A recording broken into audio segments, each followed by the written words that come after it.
सरस्वती शिक्षा समिति पाली द्वारा संचालित ऑनलाइन शिक्षण सत्र 2020-21 में आप सभी भैया बहनों का पुनः हार्दिक स्वागत एवं अभिनंदन है।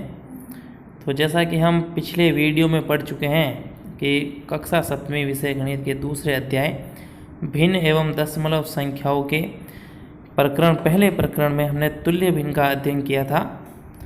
आज हम इस अध्याय के दूसरे प्रकरण भिन्नों वाली जोड़ एवं घटाव या बाकी भी कह सकते हैं और जोड़ को आप योग भी कह सकते हैं, तो उनका अध्ययन हम करेंगे। तो आज का हमारा जो प्रकरण है वो रहेगा भिन्नों वाली जोड़ एवं घटाव। इसका मतलब है कि साधारण संख्याओं की जोड़ और बाकी आपको आसानी से करनी आती होगी और कई भैया बहनों को भिन्नों वाली जोड़ और बाकी भी आती होगी, लेकिन प्रकरण में दे रखा है इसलिए इसे पढ़ना भी जरूरी है। तो भिन्नों वाली जोड़ एवं बाकी का अध्ययन आज हम इस वीडियो में करें। तो आगे हम देखते हैं कि भिन्नों वाली जोड़ एवं घटाव को समझने के लिए हम यहाँ कुछ उदाहरण के तौर पर दो प्रश्न लेते हैं। यहाँ पर मैंने दो प्रश्न लिखे हैं। पहला है जो सरल भिन्न में दे रखे हैं दोनों पद, और दूसरे प्रश्न में जो तीन पद है, पहला, दूसरा और तीसरा, ये तीनों पद मैंने मिश्र भिन्न में दे रखे हैं। तो अब सरल भिन्न वालों की जोड़ और मिश्र भिन्न वालों की जोड़ करने का एक ही तरीका है। तो पहले यहाँ पे सरल भिन्न दे रखी है और दूसरे प्रश्न में मिश्र भिन्न दे रखी है। दोनों को करने का तरीका एक ही होता है, लेकिन मिश्र भिन्न वाले उदाहरण में एक स्टेप हल करने का बढ़ जाएगा। तो पहले हम क्या करते हैं, मिश्र भिन्न जो दे रखी है उसको हल करने का तरीका ढूंढते हैं।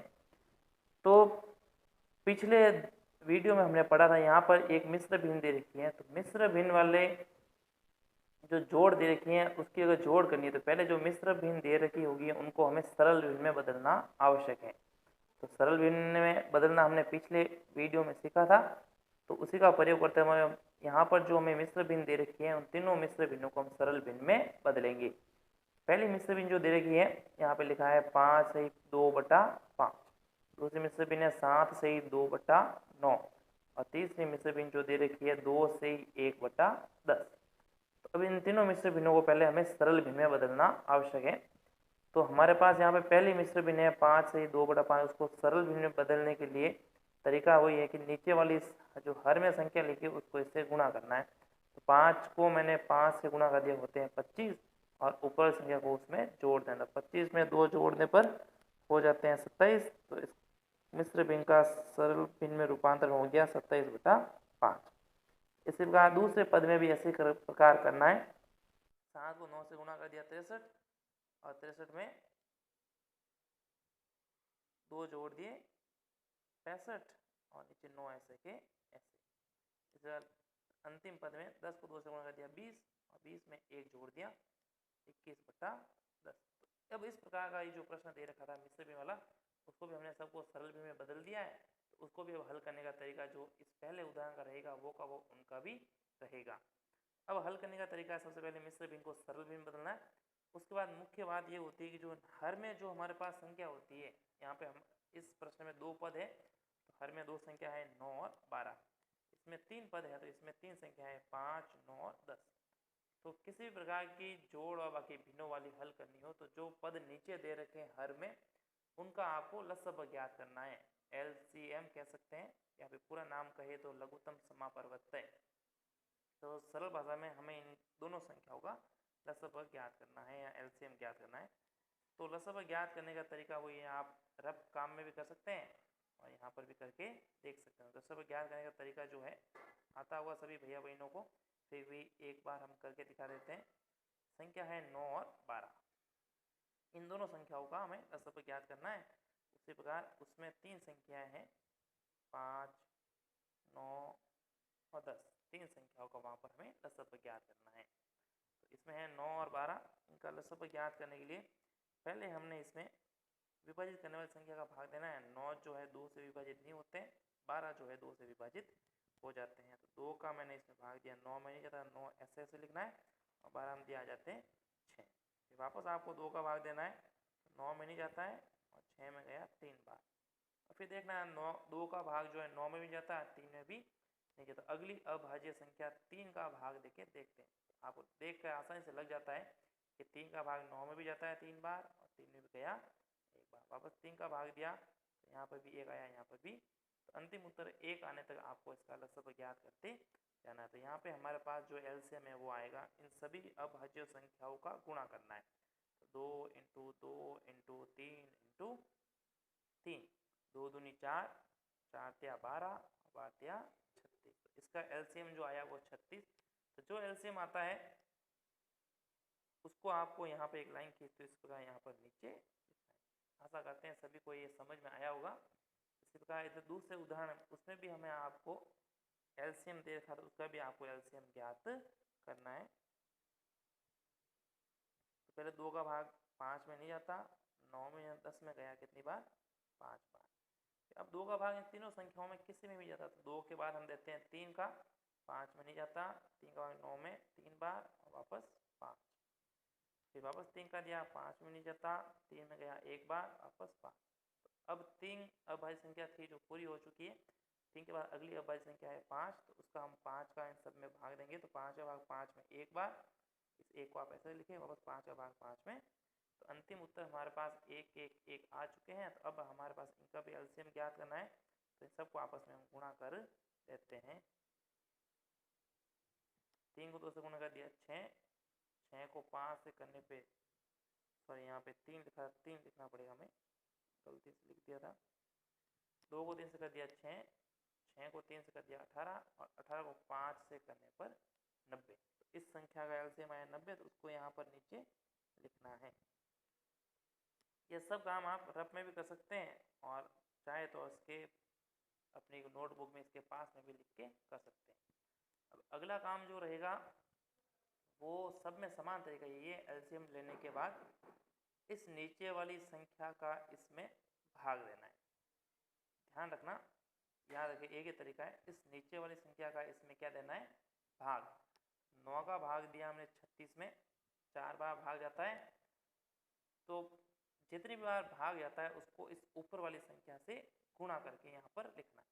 तो तरीका ये रहेगा सब में, यहाँ क्या करना है, जो संख्या हर में लिखी है, यहाँ पे हर में लिखे हुए हैं 9, 9 का इसमें एलसीएम जितना आया उसमें भाग देना है और उस जो उत्तर आता है उसको इस ऊपर वाली संख्या से गुणा करना है। तो 9 का भाग दिया मैंने 36 में 4 बार, अब 4 को 7 से गुणा कर दो, उत्तर आते हैं हमारे पास 28। तो यहाँ पर आपको लिखना है 28।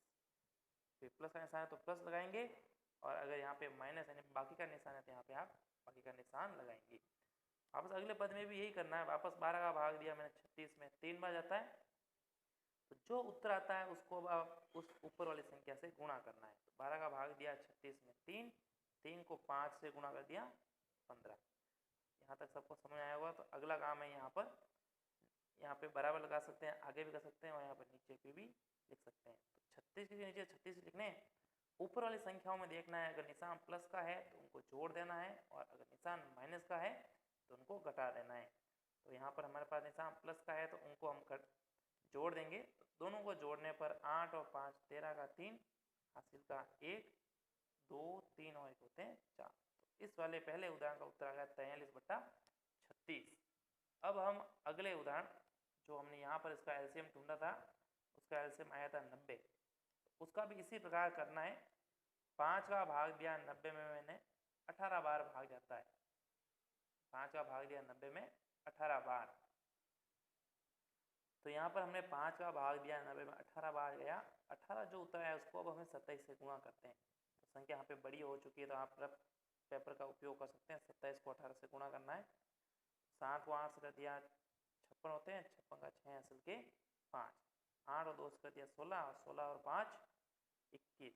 तो यहाँ पे 21 लिख चुके हैं। फिर 1 को 27 से गुणा करने पे वो क्यों संख्या, अब दोनों को हम जोड़ देते हैं। तो 6 7 और 1 8, 2 और 2 कितने हो गए 4। तो यहाँ पर जोड़ने पे उत्तर आया हमारे पास 486। प्लस है तो प्लस लगाया।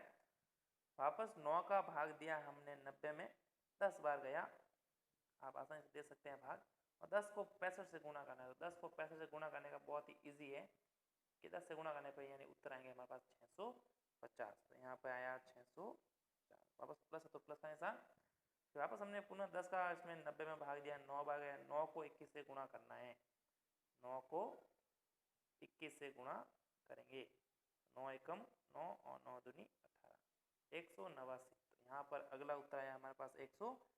तीनों के बीच निशान है प्लस का, सबको हम जोड़ देंगे। यहाँ पर मेरे पास अब नीचे से बट्टे में तो 90, तो 90 लिखना है, और तीनों को जोड़ने पर जो उत्तर आएगा उसको यहाँ पर आपको ऊपर लिख देना है। 9 और 0 9 और 6 जोड़ दिए। आप आसानी से धीरे धीरे रफ काम में लिख के जोड़ सकते हैं। यहाँ पे आप देख लीजिए हम यहाँ पर जोड़ रहे हैं। पहली संख्या थी हमारे पास 486, दूसरी थी 650 और तीसरी थी 189। 9 और 6 15 का 5 हासिल की 1, 8 और 9 और 5 14, 14 8 22 का 2 हासिल की 2, 4 2 6 6 6 12 और 1 13। उत्तर आया 1325। तो उसको अब हम यहाँ पर लिख देंगे 1325। तो ये हुआ भिन्नों वाली जोड़ करने का तरीका। अब हम देखते हैं भिन्नों वाली बाकी कैसे करेंगे। अब हम देखते हैं भिन्नों वाली बाकी करने का तरीका। जैसे हमने जोड़ की थी वैसे वैसे इसको भी करना है, बस उसमें हमने जहाँ पर हमने जोड़ा था इसमें हमें घटाने की जरूरत पड़ेगी। तो यहाँ पे संख्या दे रखी है, हमारा 2 पद है। पहला पद है अकेला 5 और फिर माइनस का निशान है बीच में। अगला पद है 2 से 1/8। एक जो हमें दे रखा है मिश्र भिन्न का पद दे रखा है, और एक साधारण संख्या दे रखी है। तो इस साधारण संख्या को तो बदलना पड़ेगा हमें भिन्न रूप में, और मिश्र भिन्न को बदलना है सरल भिन्न में। तो पिछले वीडियो में हमने देखा था अगर यहाँ पर अकेला 5 लिखा हो उसको भिन्न रूप में बदलना है, जो संख्या लिखी होती है उसके नीचे हर में 1 लिखना होता है। माइनस का निशान है तो माइनस का ऐसे लगाएंगे। 8 को 2 से गुणा करते 16, 16 एक होते हैं 17 और नीचे 8 ऐसे के ऐसे। कोई तरीका आप दोनों संख्याओं का एलसीएम लेना है तो संख्या बहुत ही सरल है। यहाँ पर 1 और यहाँ पे 8 लिखा हुआ है, तो श्योर है कि इन दोनों का एलसीएम जो यहाँ पे संख्या होगी वही आएगा, इसका एलसीएम आ जाता है। वरना आप करके भी देख सकते हैं 1 और 8। 1 का तो कोई मतलब होता नहीं, केवल 8 में हमने 2 का भाग दिया 4 बार, वापस 2 का दिया 2 बार, वापस 2 का दिया 1 और 1। तो यहाँ पर अब जो है हमारे पास एलसीएम आएगा वो आएगा 2 इंटू 2 इंटू, तो एलसीएम आ गया 8। अब वापस वही तरीका रहेगा, इस हर की संख्या का इसमें देना है भाग, जो उत्तर आता है उसको ऊपर वाली से गुणा करना है। 1 का भाग दिया हमने 8 में 8 बार, 8 को 5 से गुणा करने पे हो जाते हैं 40, बीच में माइनस का है तो माइनस का। 8 का हमने 8 में भाग दिया 1 बार, 1 को 17 से गुणा करने पे 17। अब हमने जो उसमें वहाँ पर हमारे पास प्लस का निशान था तो हमने जोड़ा हुआ, यहाँ पे हमारे पास माइनस का निशान है तो यहाँ पे हम घटाएंगे। अब 40 में 17 घटाने पे बचते हैं हमारे पास 23 और नीचे 8 ऐसे के ऐसे। तो इसका उत्तर आ चुका है। तो इसी प्रकार आप ये जो जितने भी हमने उदाहरण के लिए प्रश्न दिए आप अभी सभी कक्षा कार्य में करेंगे। 3 प्रश्न दिए मैंने आपको अभी, 2 तो आपको अभी बताए थे हमने जोड़ वाले, और एक जो है हमने आपको सिखाया है बाकी वाला। 3 प्रश्न आपको मैंने कक्षा कार्य में दिए, और अभी जो अगले आपके पाठ्य पुस्तक के दूसरी प्रश्नावली की प्रश्नावली 2.1 का पहला प्रश्न है वो आप गृह कार्य में करेंगे।